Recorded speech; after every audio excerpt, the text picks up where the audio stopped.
You're still watching Ways now. International Clouded Leopard Day, that's ICLD, is a day of international awareness and an attempt to increase the profile of clouded leopards, both in captivity and in the wild. Organizers of the ICLD are Lauren Amos and Dan Kemp, two carnival keepers from Howard Wild Animal Park in Kent.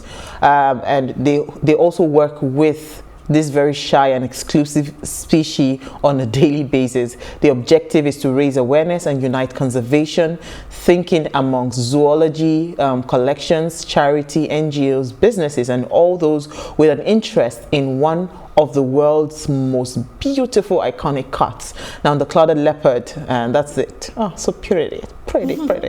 Every species on earth has its own unique role to play in maintaining an overarching ecological balance, both in life and in nature. They're so cute. I love the fact that you talked about the ecological balance. Yeah.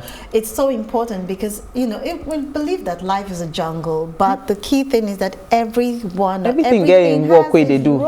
If you don't have earthworms, how would you work the soil for your crop to grow? So every and I like animal. the fact that this animal is so pretty because of the beautiful stripes. Cute, it's so different from the normal leopard actually that we know. It's cute. So cute. I actually wish I could actually have some of these things. It's just that it's not the fear inside of the Edo blood. No, it's not even Niger. The Edo babe.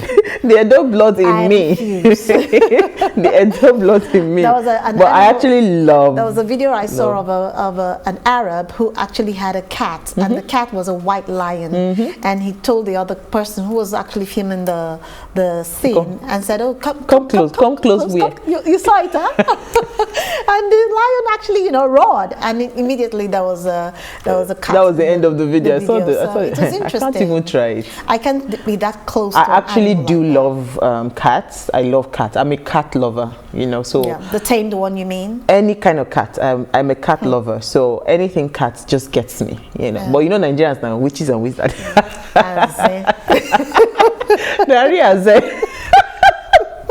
All right, so what did you find for us in the news, Issy? Okay, I talked about something earlier where I said that, the younger generation are actually looking up to the adults, and if we are not able to protect the younger generation, what kind of individuals are we breeding or are we grooming to take over the mantle from us when we are old and gray?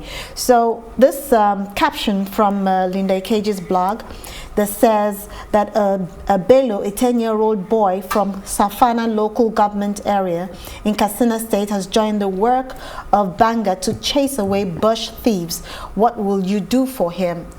To me, I think this is a no-no for me. Basically, this is a 10-year-old boy, and the fact that there is an adult and there are adults around this young boy that handed the gun over to him to do what? This boy should be in school, and this is going to cause a ripple effect for us in the future. What are we having in the north? They're not going to school, they're not being educated, and in the course of this, even informal education is not even taking place. The kind of informal education that is taking place with them is for them to, protect themselves and survive the rockers of Boko Haram or any other terrorist group that comes up to, attack them in their villages. So where do we go from here? What kind of I would actually love, grooming for this the child. younger ones? I would actually love to hear Tawa Aklami's take on this. You understand? Because at face value, when you see, oh, the boy is trying to be part of, but this is clearly child abuse. Some people were actually giving the laughing icon. I couldn't comprehend it because it's heartbreaking. This child should be in school. Yeah. All right. So quickly, let me take a story that we took yesterday about Dubai lifting the ban. Lifting the ban of flight. That was what we saw in the papers. So a communique came out from the Nigerians in Diaspora Organization of the United Arab Emirates, that's the UAE. And so they came out, they wrote this write-up, and I thought to mention it, that we are startled and staggered and astonished with the rate at which Nigerian bloggers within hours yesterday wrong themed the caption that the caption, the just approved the return of valid UAE residents and visa holders. So let me just summarize it. So this ban is actually for people that have legit reason to be residents.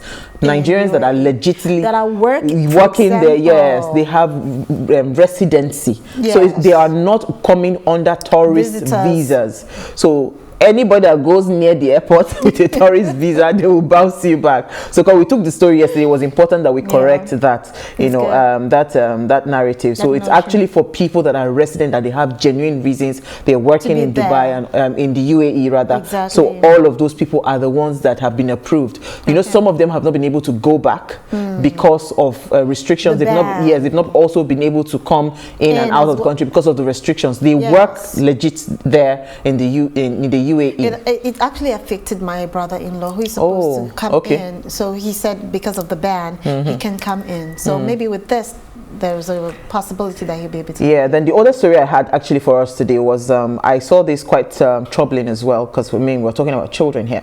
Nigerians still battling 14 out of 20 tropical disease listed by WHO. This is a Premium Times report. If you can find time to read it, they had very, very interesting names, but I can't mention some. I'll just try. Elephantiasis is still one of them. Leprosy, snake bites, rabies. In fact, the names are they're a mouthful. I wish a medical doctor were here. But what was really shocking, they said about 122 million people, which is equivalent to 2 out of every 3 Nigerians, are at risk of these diseases. You understand? So I mean, about 14 of these diseases. So if you have time, please go through the report. It's important to note and also pay attention, because this is actually tied to a lot of poverty. People living without adequate sanitation, so they are also at risk. So when we say that, okay, we have become the poverty capital of the world, you understand? It's not only just poverty, hunger.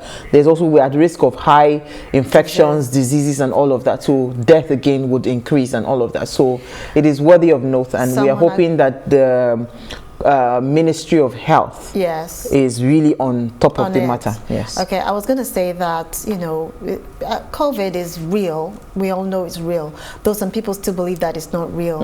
And a lot of attention is given to COVID based on the fact that it is an epidemic. So this is something that we should also take into cognizance. And in fact, I read somewhere, was it yellow fever? No, not yellow fever. As well. Or cholera. Or cholera. You understand? There's an outbreak somewhere. I can't remember where I saw that story now. I was trying to pull out that story. So I mean, like you rightly said, here we are concentrating on COVID.